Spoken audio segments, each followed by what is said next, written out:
Well, I've been wanting this bike since I first saw it back in 2009. Actually, it was in September of 2009, I think it was. And that was when I first saw the bike. And it was around 20, I think they wanted $2,900 for it at the time at the local Honda dealer. That's where I bought it. $2,900 is what they were asking for it. And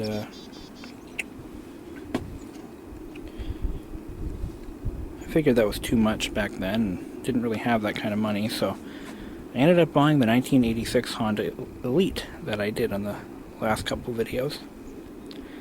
Fast forward to 2011, the price has been lowered to $2,000, and I had the cash on me. I'm like, you know what? I'm gonna buy it. So I negotiated them down to $1,700 with a new front tire. So that's a brand new tire. And there we go. So let's take a look at it. Needs a little bit of work. Nothing serious, nothing I can't handle.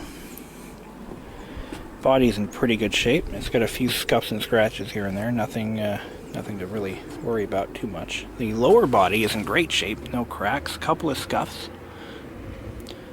The frame and everything is solid. It's by the way, it is a 1998 Helix. And look at the paint on these shocks. I mean, this thing obviously hasn't been abused.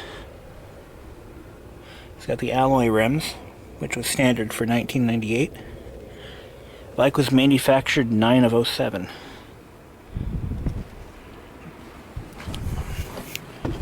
Got one key. I'll have to get one made. Here's the fuel filler. The tank was pretty clean, but it still has... I gotta run the gas out of this.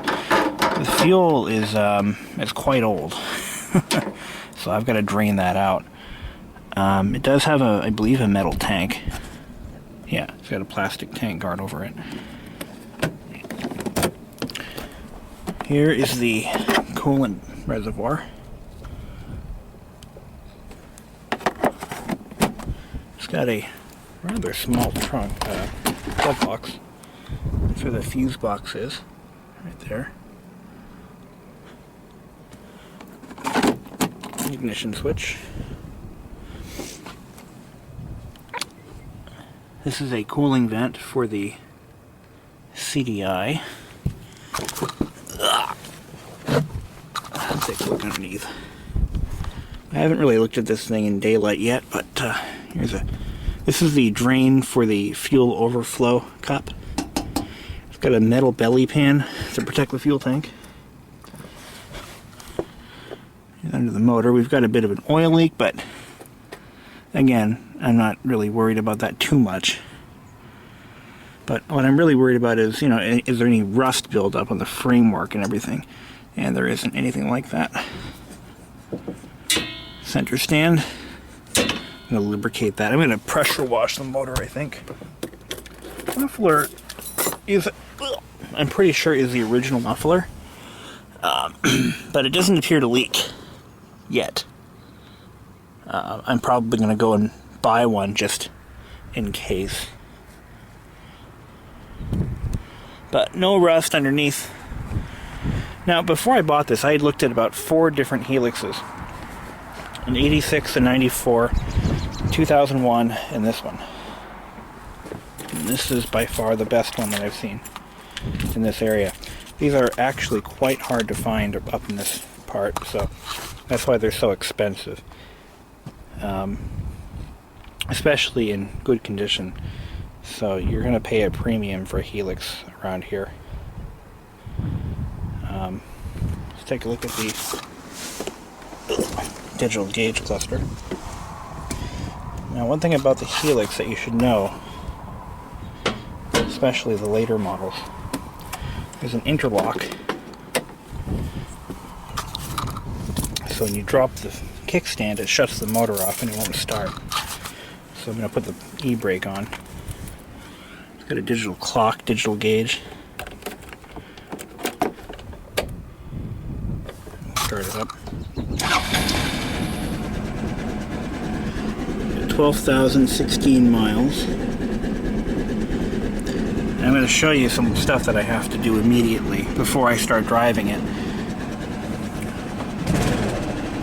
Runs pretty good. I don't hear any exhaust leakage.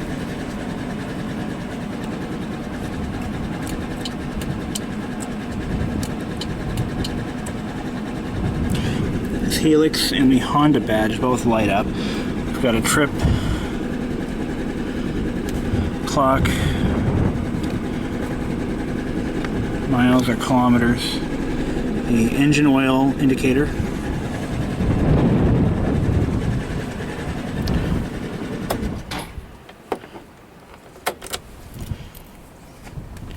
oh yeah, and when you drop the side stand, it'll actually shut the motor off, but also indicates on the dash. The 1986 model didn't have that. Look at the trunk. All the parts that I bought for it.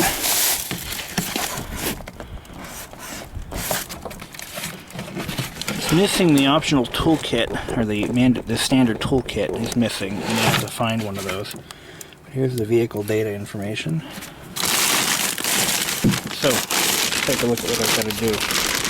I've got to do an oil change, final drive oil, carburetor flange is cracked.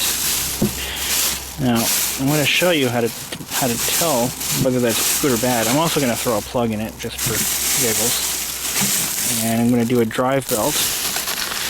And I've got a new oil strainer cap. Very common on these. People typically are known to strip those out. So I'm going to replace, I have already bought a new cap. It's $12 to replace it. But anyway, let's pull the seat off and take a look at the engine. So as you can clearly tell, it's not the cleanest engine, but a little bit of cleaning will make it look nice again. Here's the battery. Looks like they replaced the battery. It's definitely not the original. Not the one that was on it when I picked it up.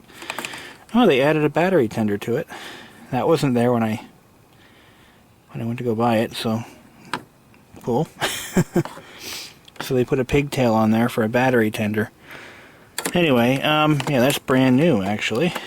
I didn't even know they put that on. But this is definitely a new battery, not the one that was in it when I first looked at it. So, down here we've got a fuel filter that's never been replaced. We've got a fuel pump. Looks nice and shiny and clean. Well, not rusted out like the other one I saw. Here's the carburetor. Now, the flange that I'm talking about is down there. And as I move the carburetor down, you'll see a crack expand right there. Now that has to be changed before I ride the bike, because if I don't change it, it'll run lean and potentially cause burned intake valve, which is very, very bad. Don't want that to happen. And there we go. But this has a 2-cable throttle system, and that's to prevent the throttle from binding up. That's why they did that. But the frame looks good. I don't see a lot of rust, just a little bit of wear here where the seat goes. The airbox is down there, and to get to it I've got to pull the whole side of the bike off, which I'm not looking forward to, but it's got to be done. Looks like the grab handles have to come off, and a couple other things, but anyway, so that's it. She runs and drives pretty well. I drove it around the parking lot. Again, I don't want to stress it too much because I don't have a properly functioning carburetor flange. I already have the part. I just got to put it in. I might do it this weekend. But anyway, good stuff. The original purchasing, the original dealer is listed here, Gorham Courier RV Center in Gorham, New Hampshire. It gives you the assembled by and serviced by names. So whoever pulled it from the crate, it's all still there. Seat's in good shape. No rips, no tears, no cracks. Or in the passenger backrest. So, have a lot of fun with this machine, I guarantee you that. So, anyway, that's all for now. Definitely got to get this thing washed. I'm going to bring it to my dad's. It's got a lot of this black mold and a few things. This thing sat indoors for about 2 years before I bought it. So it hasn't gone very far in 2 years. But anyway,